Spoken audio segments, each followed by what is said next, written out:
Hoy vamos a hablar sobre la escritura como terapia, a qué se debe la magia de esta herramienta, qué pasa cuando falla, su relación con las emociones y por qué la ciencia se interesó en ella. Bienvenidos a Conciencia Holística, un podcast sobre bienestar, salud y ciencia.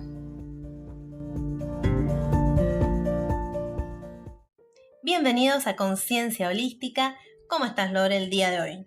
Hoy estoy particularmente bien. ¿Cómo estás vos? Yo también estoy particularmente bien y muy interesada en hacerte un montón de preguntas sobre este tema. Bárbaro. Bueno, el tema es escribir para autorrevelarnos, con B corta, ojo, no confundirse, no es lo mismo. Revelarnos de rebelde que revelarnos de revelar una verdad. Así es, demostrar una verdad oculta. Totalmente. Bueno, como te decía, este episodio tiene un gran valor para mí. Si bien todos los temas que elegimos para nuestro queridísimo podcast son elegidos con extremo cuidado, sí. Este tiene mi amor impreso, mi predilección, es mi preferido. Ay, ¿por qué? ¿Por qué tan así? Bueno, yo escribo desde chica, ¿no? Yo he podido comprobar los beneficios durante toda mi vida. Ha sido la herramienta que me aporta mayor conocimiento de mí misma, tanto en el relato en primera persona, como en esa voz en off que me persigue constantemente. Y también he podido desentramarla en el relato de mis sueños, como he contado varias veces, que son los mensajes de mi inconsciente que me reta cuando no hago el ejercicio de frenar y sentir el flujo de la vida que corre en cada instante por mi cuerpo. No ser leal a mí misma, te digo la verdad, tiene consecuencias nefastas para mí en el sueño, ¿no? Sí lo sabré. Pero no solo he comprobado este beneficio en mí, y sus incontables, ¿no?, beneficios, no solamente uno, sino en mis adorables, como le digo a mis pacientes, a mis preferidos, quienes aprenden a dominar la técnica y a respetar el tiempo que se dedican en esas líneas, frases o anotaciones. Les repito incansablemente la pregunta: ¿cuánto tiempo pasaste analizando y escuchando a los demás? Y ahora revisemos, ¿cuánto tiempo te dedicaste esta semana? ¿Cuánto te miraste, aunque sea una vez? Contame, ¿qué te dijo de ese espejo? Les enseño con esta técnica a conocerse en profundidad y ser primero empáticos con ellos mismos, para que de esa comprensión puedan desplegar su simpatía con los demás. Eso es fundamental, ¿no? Que tanto se habla de darse al otro, el amor por el prójimo, y en realidad, si bien puede sonar súper cliché, pero es muy cierto que no podemos darle nada a nadie si no nos lo damos primero a nosotros mismos. Entonces, de ahí la importancia suprema que tiene el autoconocimiento y el autoamor. Exactamente, totalmente de acuerdo, porque ¿qué doy si no tengo nada? Primero yo. Una empatía, desarrollar esta empatía viene de esta autorrevelación que se provoca en la escritura, ¿no? Este conocimiento de uno sin estar pensando en qué va a pensar el otro, qué va a opinar el otro. O sea, los prejuicios justamente son los que se frenan en el momento de escribir. Quiero contarles que uno de los referentes científicos de la técnica de estos estudios es Pennebaker, James Pennebaker, y sus colaboradores desarrollaron este estudio en el 97 y se comprobó empíricamente la importancia de la escritura como medio para recuperar el bienestar psicológico después de atravesar situaciones vitales traumáticas. Quiero compartirles especialmente la historia de James Pennebaker y lo que lo impulsó a investigar sobre la escritura en el ámbito de la salud. Porque, en definitiva, todos somos curiosos, pero hay algo muy personal que nos guía cuando un tema nos apasiona. Así le pasó a James, estudiando un posgrado en la universidad, tuvo un episodio depresivo. Al querer superar esa dificultad, sabiendo de qué se trataba porque era psicólogo, se puso a escribir cada día, en un rango de 10 minutos a 1 hora, y pudo observar cómo mejoraba su salud hasta que en algún momento el síntoma remitió, ¿sí? Al darse cuenta que la herramienta había sido lo que potenció su bienestar, decidió investigarla a fondo. Qué notable, porque decís que hubo días que escribió 10 minutos. O sea, imagínate vos qué poco esfuerzo le demanda a una persona escribir 10 minutos. Y uno dice, ay, qué pesado tener que estar escribiendo un diario todos los días. Como que demanda mucho esfuerzo. Pero si lo ves así, algo que haces 10 minutos, ¿de verdad no tenés 10 minutitos al día para escribir cómo te sentiste, qué te pasó? Eso es lo que yo les pregunto a mis pacientes. ¿Cuánto tiempo pasaste escuchando a los demás? Claro. Y no te puedes dar 10 minutos. 10 minutos nada más. Entonces, estamos hablando de escritura, perfecto, pero ¿qué es lo que la hace terapéutica? ¿Por qué terapéutica? La escritura terapéutica puede ser homologada, ¿sí? Puede ser comparada a las etapas de un tratamiento psicológico, porque en la escritura nosotros tenemos una introducción, un conflicto o nudo, le dicen las profes de literatura, y una resolución. Y lo mismo pasa en la consulta terapéutica. Hay un motivo de consulta, después hay un enfrentar el conflicto y después se produce la elaboración, ¿no? Bien. Cuando desplegamos en el papel nuestro cuento terapéutico, el protagonista es un yo narrativo. ¿Se acuerdan que hablábamos de esa voz en off que todos tenemos? Bueno, el sujeto, la persona que lo cuenta, es el personaje. Y es desde esta distancia donde se produciría lo terapéutico. En el papel se alternan esta primer persona y tercer persona sin darse cuenta. En el momento está ese yo, mi cuento contado en primera persona, ¿sí? Yo siendo el protagonista, y también hay un personaje, una voz narrativa que sería esa voz en off, ¿no? En el momento de la creación de ese mismo, ¿no? De ese mismo cuento. Este juego de persona a personaje ayudaría entonces a provocar este cambio en el bienestar, ya que aborda el trauma, pero en tercera persona, desde una distancia, pero íntima, ayudando a esta persona a tocar temáticas personales a veces muy traumáticas, que nunca pudieron ser abordadas a lo largo del tiempo, por tener una cercanía profunda con esa identidad perdida, ¿no?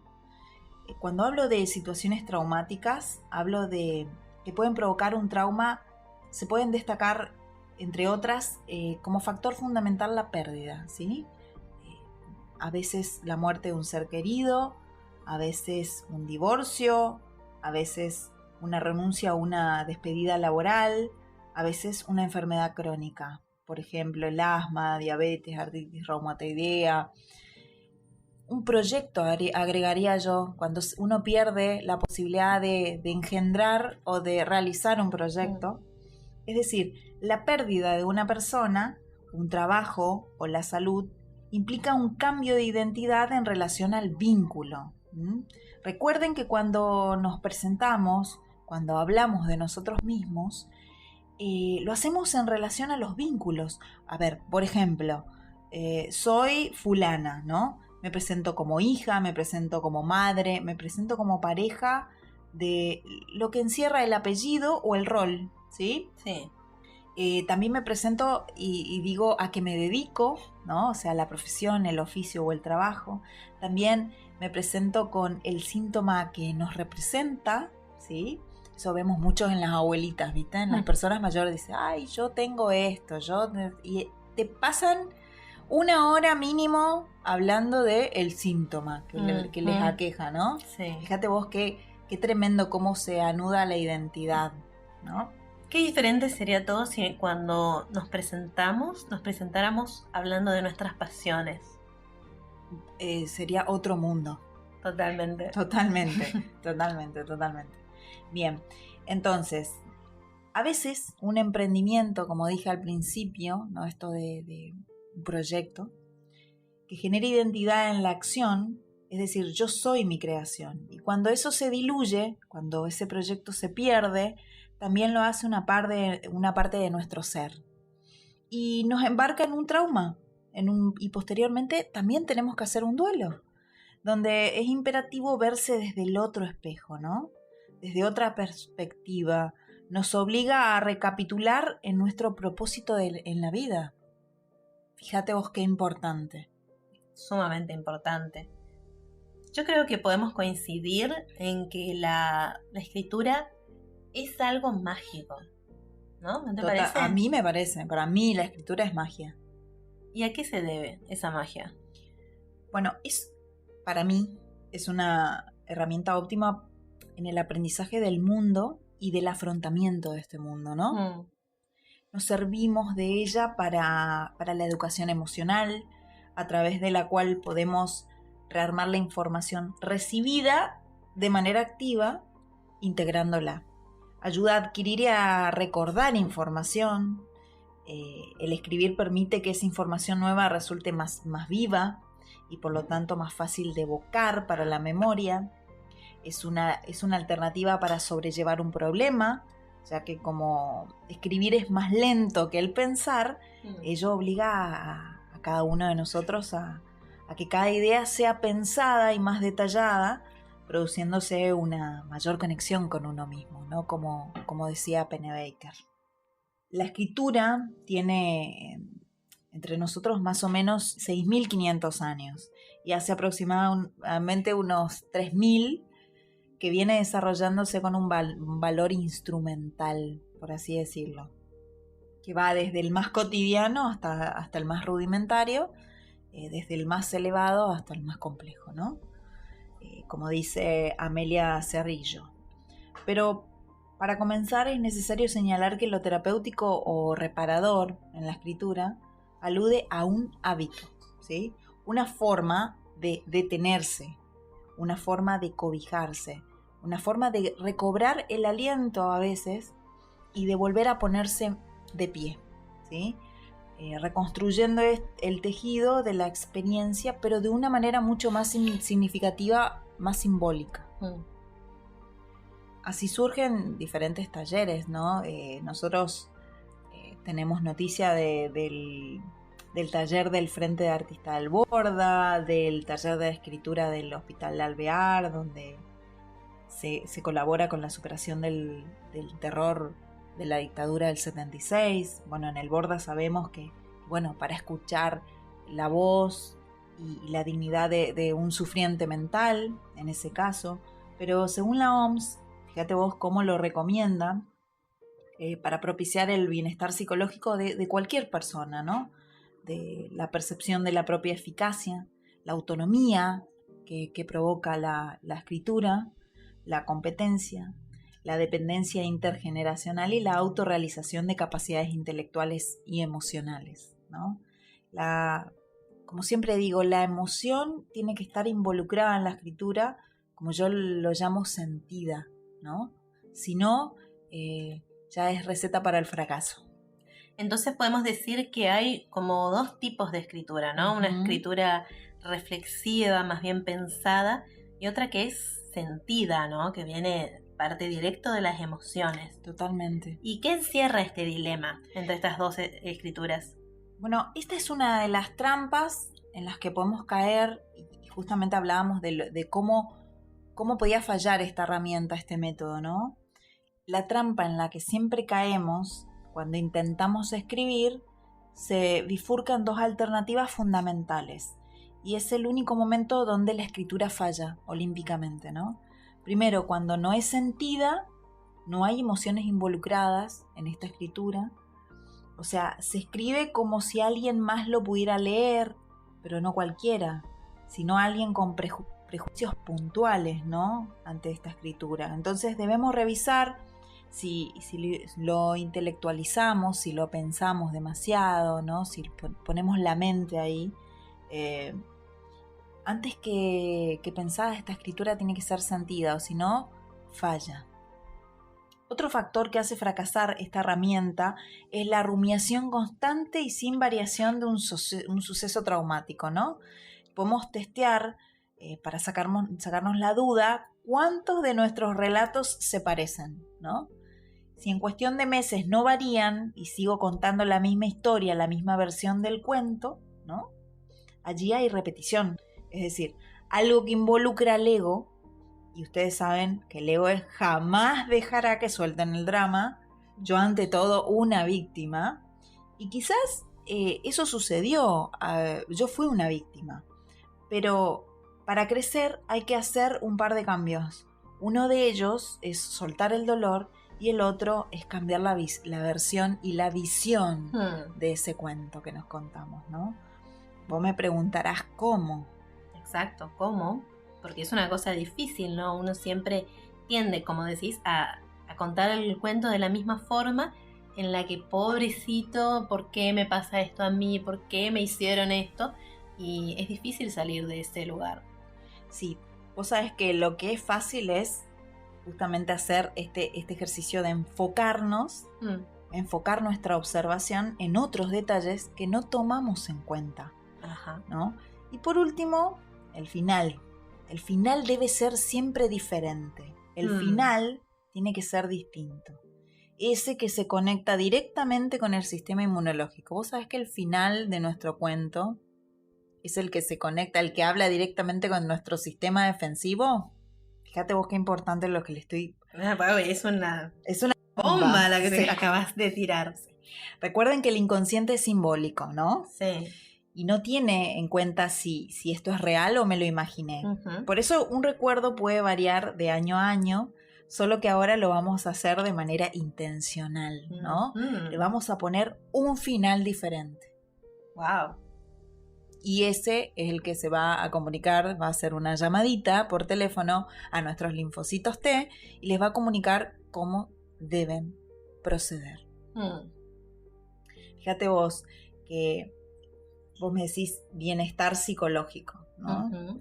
Si una persona experimenta un bienestar psicológico, que nosotros decimos, o sea, tiramos conceptos, pero es como el estrés, ¿viste? Todo el mundo dice que está estresado, pero nadie sabe en realidad qué es. Sí, totalmente.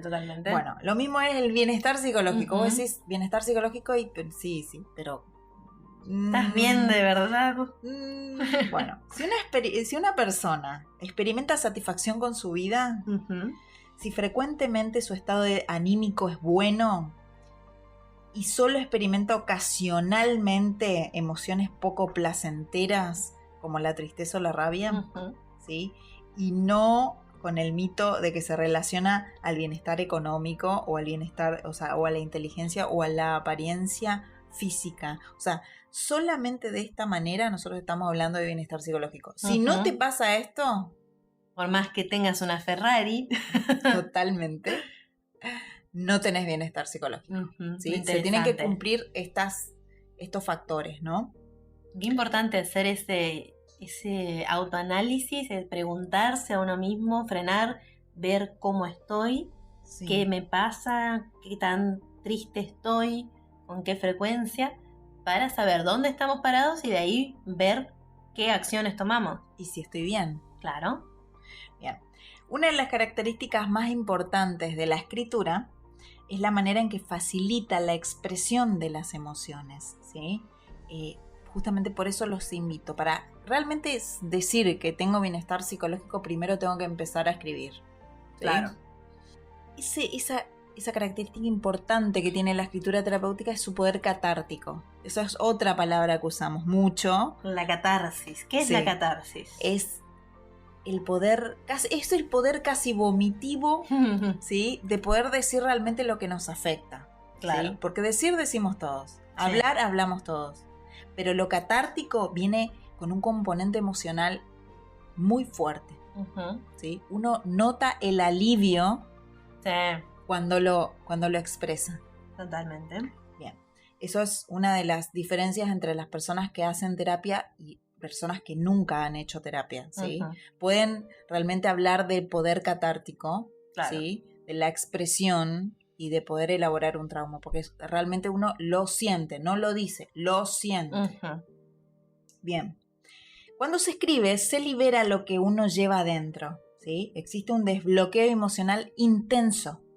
escuchen esto, es intenso. Según Pennebaker, dice que en el pensamiento, la emoción y la palabra escrita se comprometen en el escrito, ¿sí? De allí es que a través de la escritura las personas que atraviesan situaciones de estrés mejoran y obtienen su bienestar psicológico y también físico. Uh-huh. Según Castrozolano, de hecho, una persona que logra mantener niveles adecuados de emociones positivas será mucho más resiliente frente a situaciones adversas que otra que nunca lo logra. Sin duda, totalmente. Bueno, estamos hablando mucho de emociones, pero a mí me gustaría preguntarte cómo se clasifican, porque puede parecer algo obvio, pero en realidad carecemos de una educación emocional adecuada como para poder identificarlas y diferenciarlas entre sí. Entonces, ¿cómo se clasifican las emociones? Bueno, totalmente de acuerdo. Si hay algo en lo que yo hago hincapié es en esto de que no tenemos educación emocional suficiente, ¿no? Así contundente, ¿no? Sí. Bueno, las emociones, hay emociones básicas, ¿sí? Las emociones básicas son 5, en realidad son 6, pero una es neutra. Las emociones positivas de estas básicas, la positiva es la alegría, ¿sí? Esta alegría implica sentimientos, los sentimientos son como posteriores, ¿no? Las emociones básicas son solamente 5. Y los sentimientos son, por ejemplo, felicidad, humor, serenidad, alivio, simpatía, gratitud. Ahora, las negativas implican sentimientos desagradables, ¿no? En las negativas tenemos la ira, el enojo en realidad, para decirlo en criollo, el miedo, el asco y la tristeza, ¿sí? Son las más. Qué triste que haya solo una emoción positiva. Así, ¿no? Estamos. Así estamos. Las negativas, y como dije, implican sentimientos desagradables. Y las neutras, también hay una sola, fíjate vos. Una positiva, una neutra. Y la neutra es la sorpresa, ¿sí? Que son caracterizadas por esto de no producir intrínsecamente reacciones agradables ni desagradables, ¿no? La sorpresa es como que a algunas personas le cae bien y a otras personas la detestan. La detestan completamente, o sea... Como los cumpleaños sorpresa, por ejemplo. Por ejemplo. Pero eso ya tiene que ver con una cuestión de en base al control, que bueno, sería como un tema para otro episodio. Totalmente. Bueno, yo trabajo mucho con estas emociones básicas en el consultorio y las repito una y otra vez las veces que hagan falta. Porque, aunque te parezca raro, las personas no las pueden reconocer fácilmente. Es verdad lo que dijiste. ¿Sí? No estamos educados, como dije, emocionalmente, nos falta mucho, y los varones menos que menos, ¿sí? Por eso yo recomiendo a los varones, a vos que estás escuchando este podcast y sos varón, hay un documental que se llama The Mask You Living, ¿sí? La máscara que vives, que está muy bueno, está en YouTube, ¿sí? La pueden buscar. Hace un tiempo estaba en Netflix, creo que ya la sacaron. Pero realmente habla de esto puntualmente que tiene que ver con las emociones y la falta de educación emocional en nuestros varones, ¿no? Bien. Entonces, ¿por qué la ciencia se interesó en la escritura terapéutica? Bueno, las líneas de investigación actual se apoyan en los conceptos de psicología salugénica, ¿no? Centradas en la salud y no en la enfermedad, ¿no? Según Casullo. El valor que tiene el escribir acerca de nuestros pensamientos y sentimientos estriba en la reducción de la inhibición, ¿sí? Y en organizar nuestra vida mental y emocional. Ayuda a mantener la brújula psicológica, manteniendo el buen estado de la salud, decía Pennebaker. Los resultados a los que llegó James fueron cotejados por un examen de sus linfocitos T. Antes de empezar el estudio, tenía 2 tipos un grupo de control y un grupo de participantes puntuales, ¿no? De a los que realmente estaba midiendo. Como en todas las investigaciones, ¿no? Sí, por supuesto, siempre tiene que haber un control, es decir, una unidad de investigación que sea neutra, a la que no se le aplique el tratamiento, a la que no le pase nada, ¿sí? Para comparar si hay efecto o no. Claro, si no hay efecto placebo en realidad. Claro, exacto. Perfecto. Bueno, cuando culminaron, ¿sí? Se hizo un examen de sangre, se le hizo un examen de sangre tanto a los a las unidades de control como a los sujetos puntuales a los que se le estaba haciendo este estudio, y después a los 6 meses posteriores, ¿no?, de que culminara este estudio. Y los datos arrojaron que se encontró una mejora del sistema inmunológico y se redujeron las visitas al centro de salud de estos participantes de la investigación, ¿sí? Lo lindo que tiene la escritura terapéutica, como lo dije anteriormente, es que los problemas de memoria no inhabilitan, ¿no?, en principio, ni la fantasía ni la capacidad creativa de un ser humano, que pueden verse expresadas, ¿no?, a través de esta escritura. De hecho, es una actividad que mejora las habilidades cognitivas, las ordena, las organiza y permite incorporar información nueva, ¿no? Por eso se puede trabajar con personas con Alzheimer. Ahora, si ponemos en juego y reforzamos dichos recursos, ¿no?, que tenemos a lo largo de la vida y también durante la vejez, se obtendrían mejores resultados en cuanto a habilidades adaptativas, ¿no?, incluyendo el manejo de situaciones estresantes. Eso dice Borisonic en un excelente trabajo de investigación que se hizo con personas adultos mayores que pasaron por el Holocausto en el 2012. ¿Sí? Él decía que para llegar a la vejez óptima y lo más sana posible es necesario aumentar la calidad de nuestros momentos presentes, pero vívidos, ya que serán la base del recuerdo futuro, ¿sí? Entonces, utilizando el recurso como la escritura, este maravilloso recurso para generar emociones positivas, promover esta práctica nos beneficiaría a nivel psicofisiológico, pero no solo en el presente, sino también en el futuro, ¿no?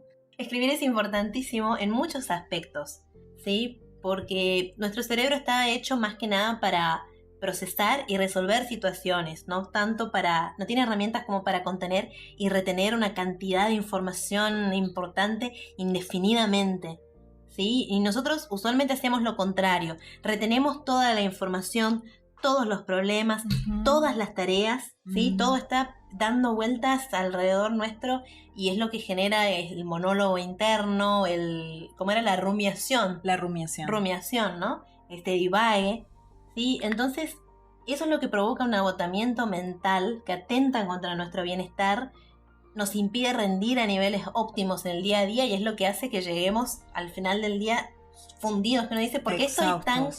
Claro, exhaustos. ¿Por qué estoy tan cansada si no hice nada especial hoy? Tuve un día re normal, pero me siento como si me hubiese pasado un camión por encima. La rumiación cansa. Totalmente. Entonces, por esto es importante volcar los pensamientos, los sentimientos en un papel, pero no solo eso, sino también tener una agenda, ya sea en papel o una aplicación en el celular, pero en vez de estar reteniendo todo el tiempo, hay que comprar leche, tengo que hacer esto, tengo que hacer lo otro, volcarlo en una agenda. Yo disiento un poquito. ¿Sí? Volcarlo en una agenda y hacerlo con nuestra letra tiene un valor que jamás va a ser reemplazado por una aplicación, una nota del celular o porque ahí está la letra de la computadora. ¿Sí? Del dispositivo, no está mi letra. Perfecto. Tiene un valor mucho más importante si yo lo escribo con mi letra. Está firmado. Entiendo. Es mi firma, mi letra es mi firma. ¿Sí? Yo reconozco mi letra. Mínimamente. Es lo mínimo que se puede esperar. Y la firman y te cuento. O sea, si ustedes escriben con su letra y después lo firman, es incalculable. Un contrato. Totalmente. Bueno, entonces vamos a recalcular un poco. Entonces decíamos que es importante volcar los pensamientos en un papel y bueno, también las tareas. También vamos a desechar un poco las aplicaciones, pero bueno, es importante también tener en una agenda las tareas que uno tiene que hacer. Entonces, este ejercicio permanente de volcar, de sacar estas cosas de nuestra cabeza, le da espacio y le da aire para resolver las cosas, que es lo que debería hacer, ¿no? Enfrentarse a problemas, resolver. Enfrentarse a un problema y resolverlo, ¿sí? Que nos permite pasar a la acción, en vez de quedarnos en la preocupación y la rumiación constante, ¿sí? Nos permite finalmente poder avanzar, ¿sí? Y bueno, yo he practicado la escritura terapéutica y es sumamente importante por esto, porque muchas veces esas cosas que nos están dando vueltas en la cabeza, con las que estamos rumiando, si se quiere, las volcás al papel y un poco te las olvidás. No es que te las olvidás, pero ya deja de ser una cosa recurrente y constante que está dando vueltas y pasa a estar en el papel y te permite verla de otro modo y capaz poder encontrarle una solución. Entonces, eso es lo importante. Y a mí me resulta también muy, muy importante otra cosa, que no es solamente el diario, ¿no? Sino el cuaderno de agradecimiento. Totalmente. Sí, que es una práctica muy interesante que consiste en cada día agradecer por ejemplo, 3 cosas. Eso genera muchísima dopamina. Sí, es una práctica de mindfulness. Totalmente. Pero es una práctica totalmente cortita. ¿Cuánto te puede llevar escribir 3 ítems? 1 minuto, como mucho. 1 minuto al día, ya sea al iniciar el día o al terminarlo, es una práctica genial porque te permite primero mantenerte en contacto con las cosas buenas de tu vida, las cosas positivas. Y dejar de enfocarte en las negativas. Exactamente, tal cual, dejar de enfocarte en las negativas y tener un registro diario de eso, ¿sí? Es muy importante y bueno, como dijo Lore, genera mucha dopamina y es una práctica, es algo tan sencillo, fíjate que es algo tan simple, tan fácil y tan rápido, ¿sí? Que no estaría encontrando ningún motivo para no hacerlo. Totalmente. Bueno, tener en cuenta que esto no solamente nos va a ayudar en el presente, como dice Silvia, nos genera muchísima dopamina, ¿no? El hecho de que tengamos dopamina en el sistema ya nos hace dormir mejor, ¿sí? Que no es cualquier cosa. Sí. Sino también esto nos sirve para tener una buena vejez, ¿sí? Esto nos sirve para el futuro. Recuerdo yo la frase que repetía mi padre constantemente, él es geriatra y trabajó mucho tiempo con adultos mayores. Él me decía que se envejece como se ha vivido. Él me decía, se envejece como se ha vivido, nena. Y yo le creo porque hay una sabiduría inestimable en la palabra de un anciano, que tiene el tiempo, fíjense, para revisar su vida, para frenar, para pensar y para ponerle palabras a lo que uno ha vivido. Y si lo hacemos desde hoy... Qué lindo desafío, ¿no? Sí. Y se me ocurre otro desafío. A ver. Se me ocurre el desafío de, así como en el otro episodio trabajamos con la carta del yo del futuro. Sí. A mí se me ocurre preguntarle a este adolescente, ya que venimos con esa línea, cuáles eran los agradecimientos que tenía en esa época. Vamos a trabajar con una foto en particular de la adolescencia. Bien. Y le preguntamos 3 cosas por las que estaba agradecida o agradecido en esa época. ¿Sí? Interesante. Sí. Y después una foto de la persona adulta que somos y preguntarnos por qué cosas estamos agradecidos hoy. Interesante. Así que bueno, otra vez más se van con tarea. Así que bueno, si te gustó este episodio, déjanos un like en la aplicación en la que sea que nos estés escuchando, ya sea Spotify, eBooks o si nos estás viendo en YouTube. Y dejanos comentarios también en nuestro Instagram, @concienciaholística, ¿ok? Donde estamos atentos siempre a todos nuestros oyentes. Los estamos leyendo. Hasta la próxima.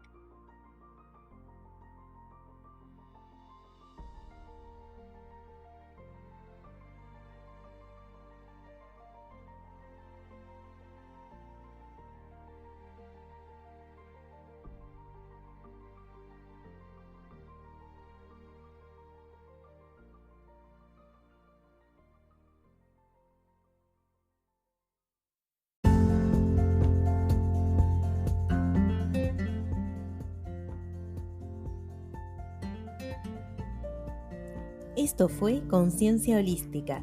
Seguinos en nuestro Instagram, @concienciaholística, ok.